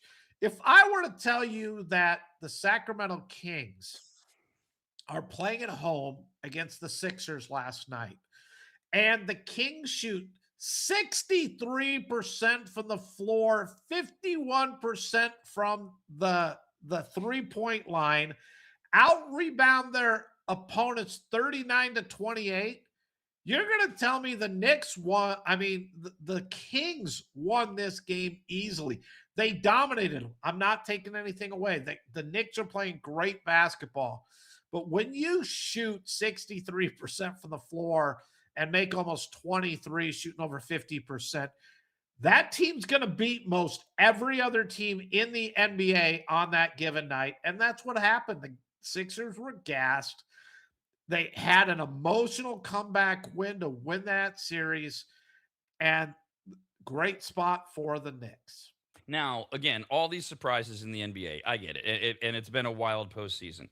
But Cleveland, Detroit, Philadelphia, I don't see any of them beating OKC, Minnesota, or San Antonio. I mean, I hesitate to put the Lakers in there because now I'm putting the Lakers in the finals. Whatever. The Knicks, Okay, I'll take it. OKC, San Antonio, Minnesota. Let's throw the Lakers versus the Knicks in the NBA Finals. I think it's a Oh, really good series. I'd love that. I would love that for all of the reasons that we're both alluding to. But that would be a competitive series. Yes, Is it would. other than that, is there a competitive series left? Isn't this just, I mean, I know for the most part it's been the West, but at least the Celtics were going to put up a fight or whatever. And all of these East teams, they're like, "Well, I don't know if I want." It seems like it's the West. I think the Timberwolves Knicks would be a really good series too, because the Timberwolves have that ability to just disappear and just not show up for a few games here and there for no apparent reason. So I could give you the Wolves too, because the Wolves are a really talented team and it's hard for me to say they underachieve. I think if they go to the Western Conference Finals, it'll be like the third straight year. But for me, with what they have, they're not a flashy team. They just don't seem to play to their full potential. So Lakers, Knicks, Wolves, Knicks. I think both of those could be good series. Speaking of the Wolves, they pulled one out in San Antonio, 104-102 last night. Anthony Edwards, though, is the big story. What do you get? 25? Yeah, 25 minutes ultimately. As veteran guard Mike Conley said after the game, nobody expected him to play. Like, they literally didn't think he was going to play. He had no contact work, no scrimmaging. He told the team's medical staff and front office that his knee responded well enough to push up the timeline. He was listed questionable on Sunday night. He participated yesterday in the shoot around with a bulky sleeve on his left knee, pushed his way into a green light, got 25 minutes, scored 18 points, 8 of 13 shooting. Is he the reason that they beat the Spurs? No, I'm not saying that. But the fact that he was there and he was in it, a lot of people are like, whoa, hello. It was big for the Wolves. I mean, they felt they had a chance when he's able to take the court. I'm curious, though, how was he able to push his way into getting the clearance there? Everybody else doesn't get the clearance until it seems an hour and a half before the game, especially when you said he had no scrimmage. He had no court play. He didn't do anything in order to lead up to it. We hear Lucas taking part in the shoot-arounds as they break the news. We heard Austin Reeves was running the full, in their practices, was running the full court, was doing these things. And it took him a little bit to get the full clearance. How does Anthony Edwards get the full clearance without doing any of that stuff? Is part of it because there isn't an element in Anthony Edwards' storyline of the concussion protocol, whereas it's easier for the Minnesota doctors to just say, yeah, fine, you're good. I don't know. It's an honest question. I don't know if that's how he got around it. Yeah, he did, and good for him. But Wembanyama, man, 12 blocks. Although, as he says, he wasted all of his energy on the defensive side of the ball. And he took a shot. So yes, Victor Wembanyama described energy mismanagement as the reason for their loss. You're right. 12 blocks, scored 11 points, 15 rebounds. But says his energy could have been used more effectively. Quote, my game wasn't feeling good tonight. If I had been better, and then here's a little, if the offensive leaders on our team would have been better, it would have been different. So basically, I love this. If everything was different, it would have been different. Okay, that's just funny.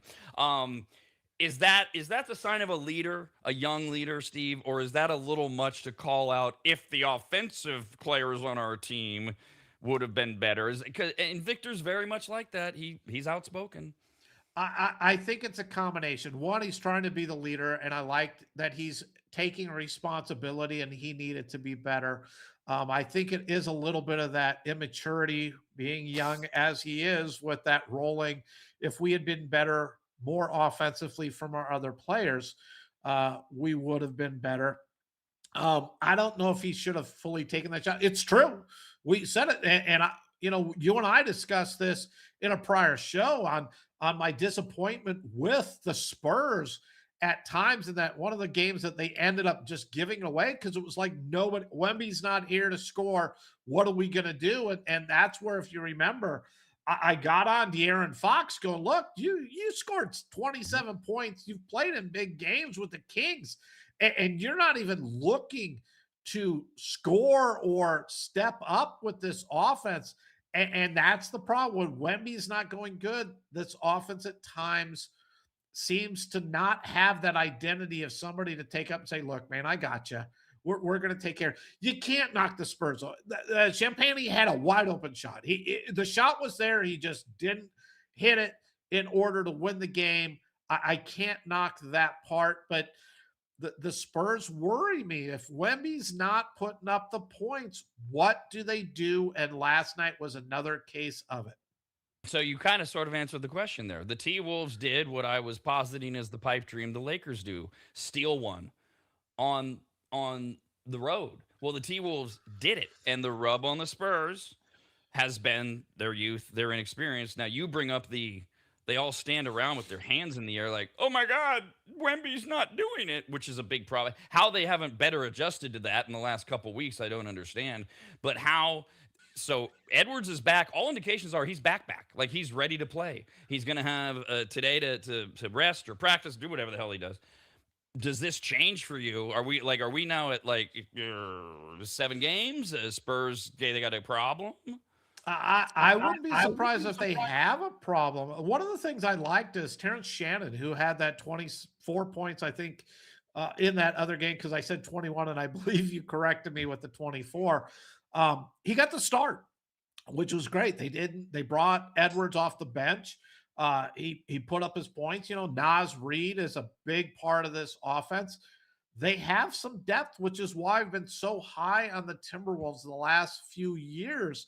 They just, man, they're not consistent. And that's my fear there is, can they have that consistency?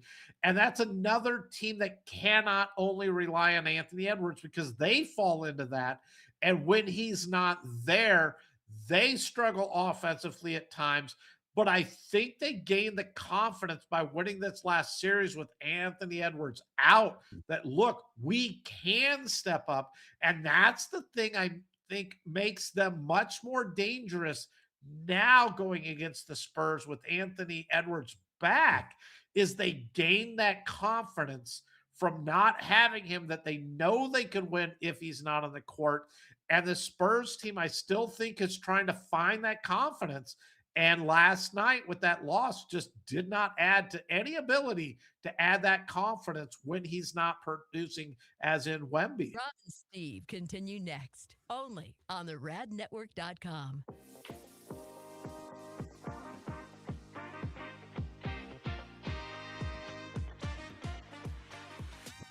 Longtime advertiser Sue Berry, that's Berry with an A, is more important now than ever. Sue and her team have been serving Northern Nevada and the outlying areas for 30 years, and her experience in both commercial and residential lending is vital, as every day we're bombarded with news of interest rates, the market, the economy, and a bunch of other stuff that Sue can actually make sense of while everyone else's eyes glaze over. Now remember, it's Sue Berry with an A, B-A-R-R-Y, SueBerry.com. Most people think berry is spelled like a fruit or Halle Berry, but no, it's Sue Berry with an A, like soul singer Barry White's first name. I've heard people say. Stop that. Sue is a broker versus a retail lender, which means she can shop over 150 different lenders to get you the very best rate possible. And on average, someone who uses a broker like Sue saves over $10,000 per loan, which includes refinancing. And if you have a rate at 6.5% or higher, call Sue for a free quote now on a refinance. Sue Berry and her incredible team from Barrett Financial can be found at SueBerry.com. That's Berry with an A. I've been working with Sue and recommending her to you for years. All you need to do is call her now so she can get you pre-approved. Just call your residential and commercial lending expert, Sue Berry, at 775-843-9983. Oh, Rob, stop. You're going too fast. What was the number again? 775-843-9983. Or just head to SueBerry.com. The number's right there. Berry is B-A-R-R-Y. Sue Berry with an A.com. That's Sue Berry, B-A-R-R-Y.com. SueBerry.com. Disclaimer, Sue Berry, NMLS number 366040. Barrett Financial Group, LLC, NMLS number 181106, Nevada 5091, Equal Housing Opportunity.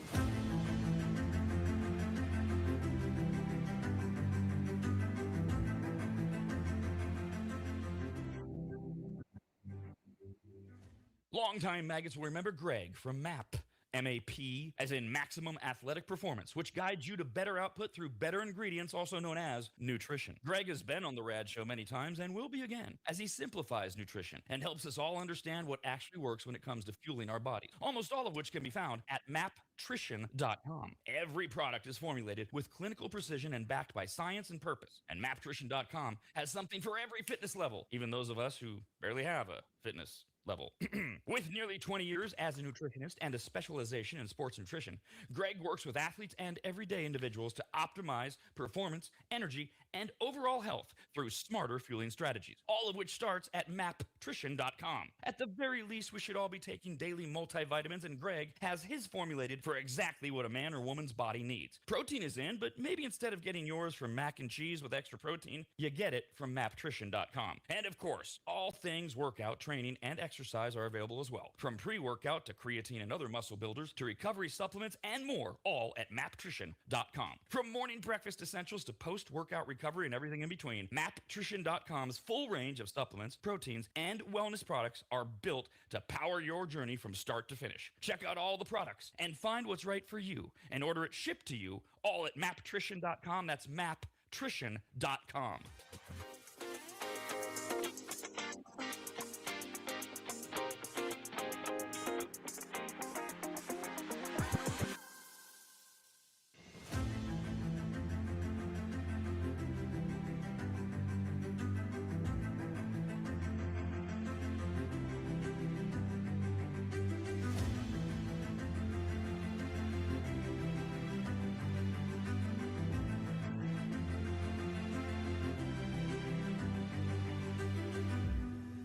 You know those guys you see in a sports bar laughing and enjoying each other and just talking sports? That's this.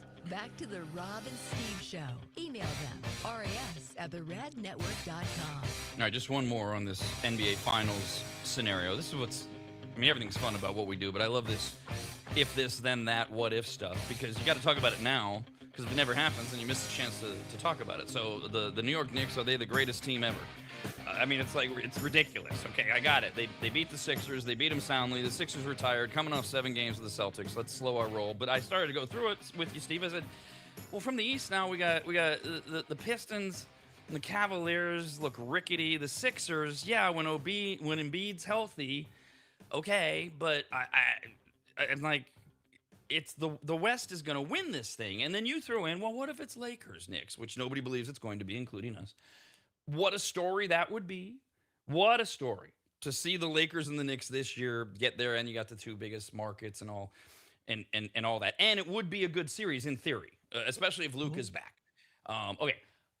But and then you brought up, well, what about Minnesota? Well, yeah, but it's take the Lakers Knicks to me right now today, that's a pick 'em.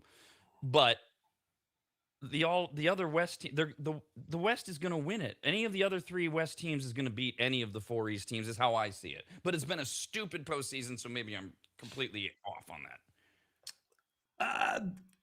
The Thunder, yes. I'm if the Spurs get through this and beat the Thunder, yes, I think the Spurs win it as well because they had to knock the Thunder off. The Wolves are a wild card. I think it's a team that's better than what they continue to produce on the court, and I think they could be really good. The Lakers, to me, are clearly the worst team in the West, and we're throwing the Knicks in there because they're the best team in there. But the Pistons flawed, Cavs flawed, Sixers flawed. The Knicks are just the best of what's left in that Eastern Conference. Right, and I just don't know if they're good enough to do anything outside of the East. So we'll see as this goes on. All right, some hockey notes here. Postseason continues. Just one game tonight, which we'll talk about in a minute. Tampa Bay Lightning captain Victor Hedman off the ice for the last part of the regular season and the playoffs. The team announced on the 25th of March that he was taking a leave of absence for personal reasons. Those were never disclosed, nor should they be, in my opinion. That's why they're called personal reasons. I don't even see the reason for putting that line in this story. He was placed on long-term IR. He didn't return to the ice. Lightning saw their season end, obviously, to the Canadiens in 7 games. This morning, the team released a statement that Hedman made a decision to step away and focus on his mental health. Quote, I've always believed that being a leader means doing what's best for the team. In this case, it also meant doing what was necessary to take care of myself so I can be the best player, teammate, husband, and father I expect to be, end quote. Fine. Can we be done? This to me is that damn Vrabel, what's her name? A Rossini story. Just, okay, it's over. Oh, what was the other one? Oh, Oriema. Okay, he apologized. God, he's doing it again. Oriema's flogging himself yesterday. He feels like dog crap or something. Okay, it's over, right? Or is there a rumor about Hedman, Steve, that I should be aware of that I don't know? Like, wait a minute. Like, I don't know, drugs or something juicy. It's just like, leave it alone. No, but even if it's drugs or something juicy, leave it alone. It's something that he is dealing with. It's something the team understands. They're aware of what's going on. It's not like he went AWOL like the Raiders center Robbins and just disappeared on, going into the Super Bowl and he's down in Tijuana, passed out in some meth house or allegedly or something like that. And he's not there for the Super Bowl. It's between the team, the player, let it go. No, and you make a great point too. First of all, no matter what, let it go. It's personal. And second of all, the fact the team's been in on it the whole time. Just that's it. Leave it. Okay. The Ducks. Now I didn't. Okay, you're gonna have to help explain this to me, Steven. I think to a lot of people. You're the hockey guy. There's some things about hockey that get a lot of our heads going. I don't quite understand this. Like I can explain most football stuff to most people who don't quite get. It's easy to explain. I don't mean to be stereotypical. Well, to a girl. What's a post pattern? No problem. Here, look. You see this goal post? You go out. Okay, and a 3-4 defense. I don't understand. No problem, right? You can do some of this hockey stuff is tough for people, and a lot of people don't even understand icing in general. So we had this thing last night. The Ducks enraged about a decision to waive off icing against your Las Vegas Golden Knights on the game-winning goal of Game 1. So the description of it is as follows. Just more than 5 minutes left. Third period, it's 1-1. Vegas forward Ivan Barbashev clearly sent the puck into the Duck zone before reaching the red line. Is that icing? Well, where the icing part is when you send it pretty much from the one end of the ice to the other end of the ice. And I swear when I was younger, it used to be the first player to the puck. But it's really the referee has to determine who's going to get to the puck first as they hit the little red dots where they do their face-offs on the sides. And at that time, I still believe it was icing. I do. I think the Ducks guy was easing up a little bit there because he knew he had Eichel blocked and he wasn't going to get to the puck. But if you look at it, Eichel was like one step ahead of him as they're getting to those dots. So I understand where it is. And part of the reason they do it this way falls into that player safety. I mean, hey, Rob, you and I are skating for it. I'll let you get to the puck. I'll be right behind you. But as soon as you touch that puck, I am slamming you into the boards. I am knocking you out because you're chasing the puck and not paying attention, and I'm trailing. So now I knock you down, hitting you into the boards, and I get the puck. That's a win-win for me. So they have to have for that player safety that determination of ahead of time versus making them get to the puck. And maybe it's been that way my whole life, but I thought when I was younger, it was the first person to get to the puck, but I understand it for the safety. This was such a great game, though. It really was. It's a shame that it was really determined on that. And I think most everybody believes it was icing. But Vegas, I'm wearing their shirt today. Thank you. We gotta win off of that call. No, and that is the thing. It was a great game, and all anybody's talking about is this non-icing call, and that always sucks. And the way it's described is the result of when Barbashev clearly sent the puck into the Duck zone before reaching the red line. People are writing the result of that would have been an icing call, which would result in the face-off in the Golden Knights defensive zone. But then you mentioned Eichel. He's the center for Vegas. He comes over. Ducks defenseman Jackson Lacombe races towards the puck. And the lines person, Bevan Mills, he waves off icing. And that's what the Ducks are so angry about. They're saying it was already icing. It should have been icing. And then Eichel prevents Lacombe from cleanly clearing the puck and you get a tapping goal, and the Knights win. And so everybody stolen on the call. I mean, look, there was 5 minutes left. It's not like you can say rigged or any of that. I don't hear anybody screaming that. But most people do come down where you did. Yeah, they missed the icing call. But hey, I'm a Knights fan, so I'm okay with it. But it was a judgmental call that was tough, and I can understand where he came up with that call, because it's who's going in his mind, who's going to get to the puck first. And Eichel was a step ahead. So at that time, these guys are skating like 24, 25 miles an hour. To have to make that call at the time, he's like, look, Eichel's slightly ahead, so I'm going to say it's not an icing. And he didn't have the ability to look at a replay and see, well, really the Ducks guy to me was setting up as how to block him out so I could still get to the puck. But just such a great game. I love this game. I thought of you through it because most people hate the low scoring defensive battles. And this game was awesome. Both goalies, Carter Hart played great, and Dostal played fantastic for the Ducks. And you looked at the goal that the Ducks scored to tie it 1-1 just shortly before that. Unbelievable pass to set them up to score that goal. And then this last one, the pass to Barbashev to score this. I mean, it was great passing, set up those goals. It was an unbelievable game. I loved every minute of it. I'm glad the Knights were on the right side. But even if the Ducks had won that game 2-1, it was an awesome game to watch. And ESPN rules analyst Dave Jackson essentially agrees with you, which is what makes it confusing to a lot of people, because he said that Barbashev clearly committed icing, but Mills, the lineman, made a judgment call that Eichel would get to the puck before Lacombe could, and that's why the call was made. So in other words, Jackson saying, well, it was icing, but then you got the judgment call. Who's going to get there first? Okay, it's cool. And that's where a lot of people, I thought these rules were more black and white. But no, that's where the judgment needs to continue, right? Is there a technological solution to this? You're always screaming technology, Steve. I don't know if there is. And as I said, this is for the player's safety. If they physically have to have them, who's going to get to the puck first? I'll trail all day long because I know I'm laying you out into the wall. So why wouldn't I trail? And then I'm still getting the puck. So you have to view it with that player's safety. Hurricanes beat the Flyers 3-2 last night. They're up 2-0. It just feels like, the Flyers are the Flyers. They're outmatched, though, aren't they? They did everything. Credit to the Flyers. They outplayed them throughout this game. I mean, even in overtime, I think they outshot them like 2-1. Just the puck fell a certain way. The Hurricanes pulled it out. Hurricanes are a much better team, but I think the Flyers can take from this, go, look, we should have won that game. We were in it. Continue to play like that, and we can possibly make it a series.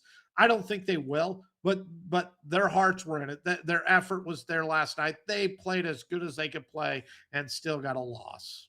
So tonight at 5 is the only NHL playoff game. Now, Minnesota, Dallas, they beat the crap out of each other, and it felt like you were able to find flaws in both the Wild and the Stars through it. And now you've got the Wild at Colorado. Colorado's up 1-0. Can the Wild handle the Avalanche or no?